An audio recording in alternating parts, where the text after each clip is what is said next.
नमस्कार दर्शक बंधुरा केमन आछो तोमरा सबाई। आशा करी सबाई खूब भालो आछो। जारा जेखान थेके देखछो तादेर सबाइके गुड मर्निंग जानिए आजकेर ब्लगटा शुरू करछि। घड़िते एखन बाजे ठीक सकाल 5टा और आजके प्रतिदिनेर मतोई सकालबेला उठे सबार आगे काज हलो जानला दरजा पर्दा एइगुलोके सब खुले देया। आसले कि बोलतो बाइरेर जदि बातासटा ना घरे ढोके ना केमन जेन मनटा आनचान करे, सारा दिन जेन मने सेई एकटा दमबन्ध परिवेशेर मध्य थाकते हय। ताई सकालबेला घुम थेके उठेई सबार आगे एइसब जानला दरजा पर्दा सब खुले दिई जाते हालका हालका रোद्दुरटाओ आसे साथे हालका हालका बातासटाओ एसे जाय। बेडरूमटा एखन खूब ताड़ाताड़ी परिष्कार करे नेब और तारपरे होच्छे छेलेके स्कुले पाठाबार जोन्नो रेडी करब। आजके जानो तो ओদের सामार भ्याकेशनेर लास्ट मोटामुटी स्कुल छुटी पड़বে, তাই যার জন্য স্কুলে যেতেই হবে আর সাথে প্রচুর বইপত্রও দিয়ে দেবে। কী কী পড়া দেবে তা তো জানি না, কিন্তু বইপত্রগুলো সবই মোটামুটি যেগুলো জমা থাকে সেগুলো স্কুল থেকে আজকে রিটার্ন করেই দেবে। আর সাথে হচ্ছে আরও একটা মানে খুশি মনের মধ্যে এটাই লাগছে যে অনেক দিন পর বাপের বাড়ি যাচ্ছি। আসলে বাপের বাড়ি যাওয়ার জন্য না ভীষণ মনটা আনচান করে। একে তো এত দূরে থাকি, তারপরে না একদমই যেন ভালো লাগে না, কীরকম যেন মনমরা হয়ে থাকতে হয় এখানে। সেরকমভাবে কারোর সাথে কথা বলা নেই, কেউ কাউকে চিনি না, আর কথা বলতে গেলেও না এখানে প্রচণ্ড সমস্যা রয়েছে। তাই যার জন্য ছেলে ছাড়া এখানে আমার কাছে বন্ধু বলতে কেউই নেই। যতটুকু কথা ওই সারাক্ষণ ছেলের সাথে আর যতটুকু খুনসুটি ওর সাথেই থাকে। ছেলেও সকাল থেকে ভীষণ হ্যাপি, ও কাল থেকেই বলে রেখেছিল মাম্মি নিয়ে চলো না মামার বাড়িতে। তাই যার জন্য আমিও ভাবলাম যে না সেই তো যাবই, যখন একটা দিন আগেই চলে যাই। সত্যি বলতে ওখানে যাওয়ার জন্যে না আমার মনটা সারাক্ষণ পড়ে থাকে। কী যে আনন্দ লাগে তোমাদেরকে বলে বোঝাতে পারবো না। আর যতই হোক ছোটোবেলা থেকে যেখানে বড় হয়েছি সেই জায়গাটা ছেড়ে অচেনা অজানা মানুষগুলোর সাথে এসে থাকাটা না আমরা যারা মেয়েরা থাকি তারাই বুঝতে পারি কতটা কষ্টের হয়। আজকে তাই সকালবেলা উঠে সেরকমভাবে কোনো রান্না বান্না নেই বলে যার জন্য এই গতকাল রাত্রেবেলার বাসনকোসনগুলো মেজেছিলাম না জানো তো, তাই এই সকালবেলা উঠে বাসনকোসনগুলো মেজে নিচ্ছি। আচ্ছা কার না ভালো লাগে বলো তো, একটা দিন যদি রান্নাঘরে ছুটি পাওয়া যায় আমাদের মেয়েদের কাছে সত্যি কথা বলতে যেন হাতে চাঁদ পাওয়ার মতনই। সারাটা দিন সংসারে কিছু না কিছু কাজ আমাদের লেগেই রয়েছে, তার মধ্যে যদি একটা দিন ছুটি পাওয়া যায় সে যেন মনে হয় পরম শান্তি পাওয়া যায়। হ্যাঁ, তবে এই নয় যে রান্না নেই বলে আর অন্য কোনো কাজ নেই, কাজ তো অবশ্যই রয়েছে। সেটা হলো ছেলের জন্য অল্প কিছু হলেও খাবার বানাতে হবে, আর ছেলের যে খাবারটা বানাবো সেই খাবারটা আমিও খেয়ে নেবো। কারণ আমার একটু অভ্যেস আছে জানো তো ওই সেদ্ধ ঝোল ভাত খাওয়ার, ছোটোবেলা থেকে ওগুলো খেয়ে অভ্যস্ত তো, তাই যার জন্য কোনো অসুবিধা হয় না। কিন্তু আমার হাজব্যান্ডের আবার ওই সব জিনিস পছন্দ নয়, তাই যার জন্য ওর আলাদা খাবার সবসময়তে করতেই হয়। ও একটু তেল ঝাল মশলা এইসব জাতীয় খাবার খেতে ভীষণ ভালোবাসে। আমি যেরকম এই পোস্ত ডাল ভাত খাওয়া সাদামাটা মানুষ, সেই রকম কিন্তু ওরা একদমই নয়, ওরা ঠিক তার উল্টোটাই। যাকগে সকালবেলা এইসব জায়গাগুলো পরিষ্কার করে স্নানটা সেরে নিয়ে আর চলে এসেছি পুজোতে। আজকে জানো তো সকালবেলা উঠে দেখলাম দুধে আলতা যে ফুলগুলো রয়েছে সেই ফুলগুলো একটাও ফোটেনি, তার মধ্যে ফুটেছে ভোরে ভোরে কলকে ফুল, আর সাথে বেশ কয়েকটা জবা ফুলও ফুটেছিল।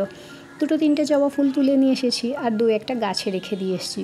একদমই না গাছ ন্যাড়া করে যে ফুল তুলতে ওটা কখনোই ভালো লাগে না। গাছে একটা দুটো ফুল থাকুক আর কয়েকটা তুলে নিয়ে এসে পুজো দিতে বেশ ভালো লাগে। আজকে তাই এই ফুলগুলো তুলে নিয়ে এসেছি।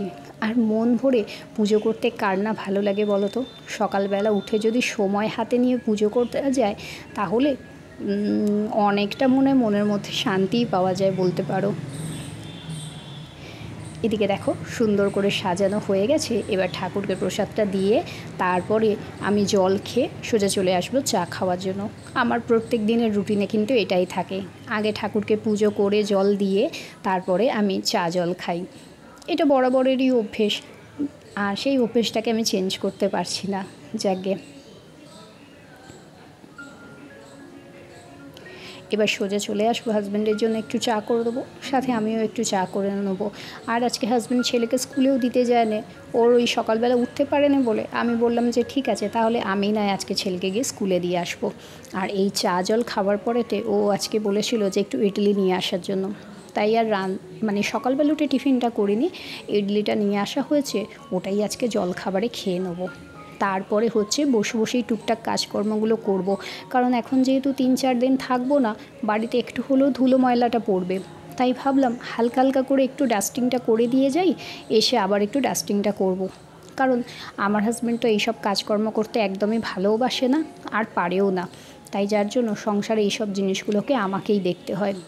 যদিও বা একটু আধটু ঝাঁটফাঁটও দিয়ে দেয়, কারণ বাসি ঘর তো ঝাঁট দিয়া পরিষ্কার রাখাটা ও করে আর কি, কিন্তু এই যে ঘরের জানলা দরজা, তারপরে ড্রেসিং টেবিল আলমারি এগুলো মুছে পরিষ্কার করা যেসব কাজগুলো হয় সেগুলো করতে একদমই চায় না, ওর কাছে ওগুলো খুব বোর লাগে। এদিকে দেখো এখন এই যে সকালবেলা জল খাবারে আমি আর হাজব্যান্ড দুজনেই খেয়ে নেবো, খেয়ে নিয়ে তারপরে এই যে চলে এসেছি এখন ডাস্টিং করার জন্য, হালকা হালকা করে ডাস্টিং করে নেবো। আর ছেলে ওই দুটো টেডি নিয়ে এখন বসে বসে খেলছে, স্কুল থেকে এসে বলছে মাম্মি এদেরকেও নিয়ে যাবো সঙ্গে করে। আমি ওকে বললাম যে না বাবা, ট্রেনে এতজনকে নিয়ে যাওয়া তো সম্ভব নয়, কারণ আমার হাতে একটা বড় ব্যাগ থাকবে, সাথে আমার একটা ছোট বাচ্চাও থাকবে, তারপরে আর দুটো বাচ্চাকে কোথায় নেবো বলো। তাই যার জন্য ওদেরকে নিয়েও বসে খেলছে, এখন ওদের সাথে গল্পও করছে যে ও এখন মামার বাড়ি যাবে, খুব আনন্দ করবে, এক্সেট্রা এক্সেট্রা, যেরকম বাচ্চারা করে আর কি সেই রকমভাবেই আনন্দ করছে। তো আমি ওকে বসিয়ে রেখে দিই, এখানে চট করে কাজগুলোকে করে নিচ্ছি। আর এখন এখানে টাইগারটা চেয়েছিল, কিন্তু আমি ওকে বারণ করলাম বাবা আর এইসবগুলো টানাটানি করো না, এগুলো যেরকম গোছানো রয়েছে থাক, তুমি এই দুটো টেডি নিয়ে যেরকম খেলছো খেলো, কারণ এইগুলোকে আবার সেই ঝেড়ে তুলতে না অনেকটা সময় লেগে যাবে। আর একটু দুপুর দুপুর বেরিয়ে পড়বো, কারণ ট্রেন যখন রয়েছে সেই টাইমেই বেরোতে হবে আর কি, তার আধ ঘন্টা 40 মিনিট আগে থেকেই মোটামুটি বেরিয়ে যাব, গিয়ে 10 মিনিট প্ল্যাটফর্মে দাঁড়িয়ে থাকলে না কোনো অসুবিধা নেই, কিন্তু ট্রেনটা যাতে মিস না হয়ে যায় সেই জন্যই ভাবছিলাম। এইগুলো টুকিটাকি করে সব পরিষ্কার করে দিয়েছি, দিয়ে আর এগুলোকেও হালকা করে ডাস্টিং করে দিলাম। টুকিটাকি এইসব জায়গাগুলোকে হালকা হালকা করে ডাস্টিং করেই রেখেই দিচ্ছি একদম।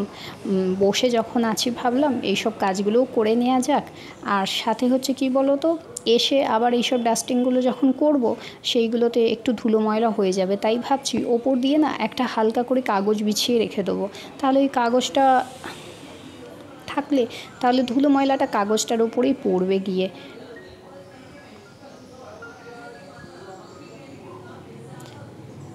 আর এদিকে এখন এই ঘড়িটাও একটু পরিষ্কার করে নিচ্ছি, ঘড়িটা না পরশু দিনে একটু প্রবলেম হয়ে গিয়েছিল, আমি প্রথমে ভেবেছিলাম মনে ব্যাটারি শেষ হয়ে গেছে, তারপর দেখলাম যে না, পিছন দিকটা কিছু একটা প্রবলেম হয়েছিল যার জন্য ঘড়িটা বন্ধ হয়ে গিয়েছিল, একটু টাচ করতেই আবার দেখলাম চলতে শুরু করে দিয়েছে।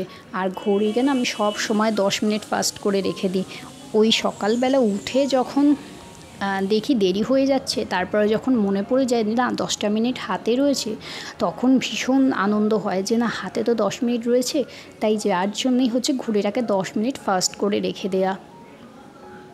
এই সবগুলোই মোটামুটি পরিষ্কার করা হয়ে গেছে, আর এবারে শুধুমাত্র ড্রেসিং টেবিলটা বাকি রয়েছে, তাও দেখো ডাস্টিং করছি পাখাটাকে চালিয়ে দিয়ে, নাহলে না একদমই করা যাবে না, সেই যেমনকার গরম তেমনই শুরু হয়ে গেছে, একটা ভ্যাপসা গরম, সাথে বৃষ্টিও নেই হাওয়াও নেই কিচ্ছু নেই, মাঝখানে 2 দিন 3 দিন বৃষ্টি হয়েই শেষ হয়ে গেল। এই যে দেখো আমার সোনা বাবা চলে এসেছে, একটু ওকে আদর করে দিতে হবে, দিয়ে তারপরে ও চলে গেলে আবার আমি কাজগুলোকে করব। ঝটপট করে এখানে এখন ড্রেসিং টেবিলটাকেও গুছিয়ে পরিষ্কার করে রেখে দিচ্ছি।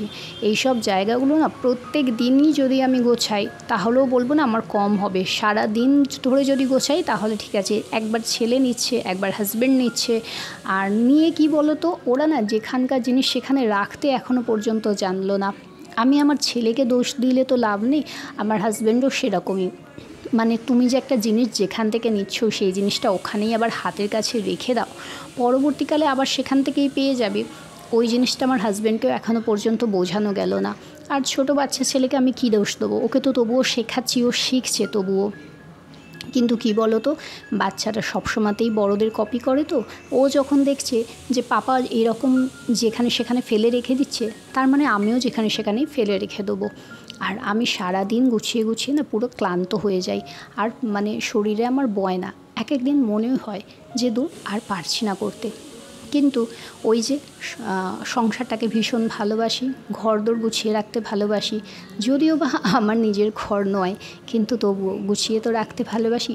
যতক্ষণ আমি আছি মানে সেখানটাতে আমি একটু ব্যবহার করছি। শাশুড়ির বাড়ি যদিও বা সবসময়তেই কথায় শোনান আমার বাড়ি বলে, যাকগে। আর এখন এখানে পরিষ্কার করে রেখে দিলাম, রেখে দিয়ে আর এই সুন্দর করে সাজিয়ে গুছিয়ে রেখে দিচ্ছি। আর এইসব জিনিসগুলো হাতের কাছে যখন যার দরকার হয়ে যাবে পেয়ে যাবে। আর আমার এখান থেকে বেশ কয়েকটা জিনিস নিয়েও যাব সাথে করে বাপের বাড়িতে, কারণ সানস্ক্রিনই বলো বা নাইট ক্রিম বলো, এইগুলো তো দরকারই, এগুলো তো হাতের সাথে নিয়ে যেতেই হবে। টুকিটাকি আরও কয়েকটা জিনিস সাথে করে নিয়ে যাব, ছেলের কয়েকটা জিনিস আছে সেগুলো নিয়ে যেতেই হবে, কারণ কিছু কিছু জিনিস এমনই পার্সোনাল কেয়ার থাকে যেগুলো তোমার কারোর সাথে শেয়ার করাটা উচিতও নয়, তাই যার জন্য ছেলের জিনিসগুলোও নিয়ে যাব। আর সাথে আমার জিনিস তো রয়েছে, আমার যদিও বা কম লাগে, কিন্তু ওর জিনিসগুলো না একটু সাথে করে নিয়ে যেতেই হয়। এই যে এখানে গুছিয়ে রেখে দিয়ে তো যাচ্ছি, কিন্তু ব্যাপারটা হচ্ছে 3-4 দিন পরে এসে কীরকম অবস্থা থাকবে তা কিন্তু জানি না।